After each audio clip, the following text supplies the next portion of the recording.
Қайырлы күн оқушылар, бүгін 90-дық жиынтық бағалау, яғни ТЖБ 4-ші сынып жаратылыстану пәнінен 3-ші 90 бойынша жауаптарын айтатын боламын. Видеоны соңына шейін көріңіздер, және де менің каналыма тіркеліп, түсінбеген сұрақтарыңыз болса, комментарийге жазып, лайк басып, және де описаниеге өзімнің WhatsApp номерімді қалдыратын боламын.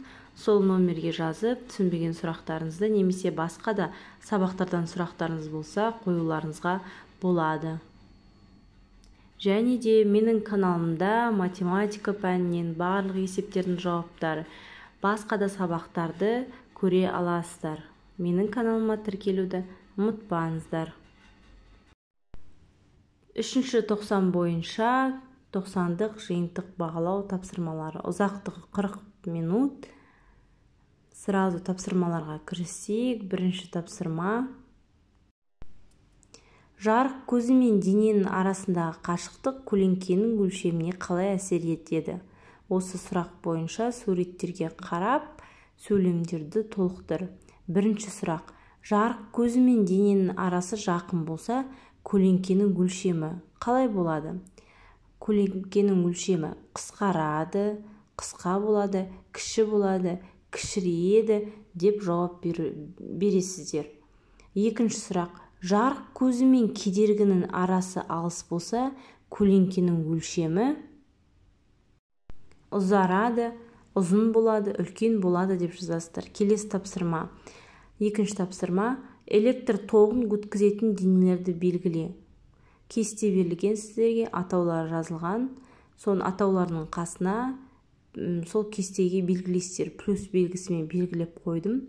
Қай денелер өткізетінін. Алюмин қасық өткізеді, темір шеге өткізеді, және тұзды су электр тоғын өткізеді. Осылардың қасына плюс белгісін қоясыздар. Келесі тапсырма. Үшінші тапсырма. Сұрақтарды оқы және дұрыс жауапты белгіле. Бірінші. Қай қабаттағы жабық терезеден даладағы шу қаттырақ естіледі? Үстіңгі қабаттағыларға, екінші төменгі қабаттағыға. Осы екі жауаптың қайсы дұрыс екенін белгілеулеріңіз қажет. Әрине, төменгі қабаттағы шу қаттырақ естіледі. Келесі сұрақ. Қандай залда ойнаған оркестрдің дауысы қаттырақ естіледі? Адам толы залдағы ма, әлде бос тұрған залдағы ма? Әрине, бос тұрған залдағы. Сіздерге анық болсын деп плюс белгісін қойып қойдым. Анықтап, дұрыстап көріп алыңыздар. Келесі тапсырмаға көшейік.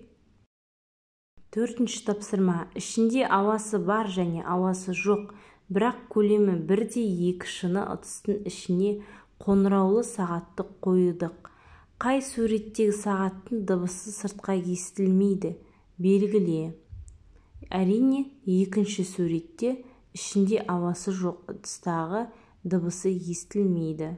Сол жерге екінші суретке плюс немесе птичка белгісін қоятын боласыздар. Келесі осы төртінші тапсырманың екінші тапсырмасы. Неліктен себебін анықта дейді. Жазатын боласыздар астына. Ішінде ауа жоқ болғандықтан дыбыс естілмейді. Ауа жоқ жерде дыбыс таралмайды деп осылай жазатын боласыздар. Келесі бесінші тапсырма. Суреттерге мұқият қара. Ыдыстың тұтқасы металдан жасалған бірінші суретте. Екінші, ыдыстың тұтқасы пластмассадан жасалған. Енді жазуларыңыз қажет сіздердің. Тұтқасы металдан жасалған ыстық ыдысты оттан алу үшін тұтқыш матадан немесе киізден жасалған қолғап қажет болады. Ал тұтқасы пластмассадан жасалған ыдысты оттан тұтқыштың көмегінсіз де алуға болады. Неліктен? Себебін түсіндіріп жаз. Себебі металл жылудың өте тез өткізеді, ал пластмасса жылуды нашар өткізеді. Түсінікті ме сіздерге? Қызылмен жазғаным, осылай жауабын анықтап оқып алыңыздар, осылай жауап жазасыздар. Келесі алтыншы тапсырма. Суретте бейнеленген заттарды жасау үшін қандай пайдалы қазбалар қолданылады? Бірінші суретте тас көмір, пайдаланылады. Екінші суретте гранит, баспалдақ граниттен жасалған. Үшінші, мұнай целлофанды мұнайдан жасайды. Келесі, саз, ыдыстарды саздан жасайды.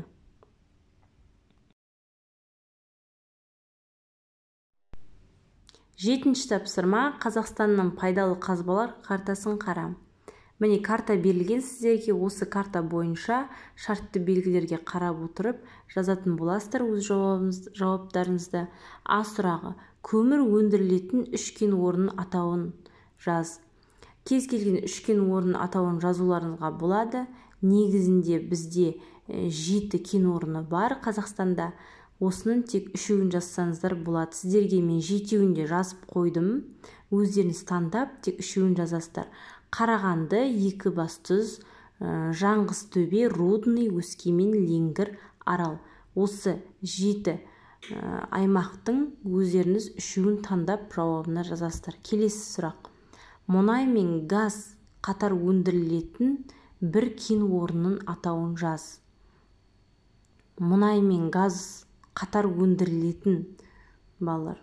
Сондықтан шартты белгілерді дұрыстап қарап алыңыздар. Мұнайдың белгісі қандай, газдың белгісі қандай, кен орындарының белгісі қандай.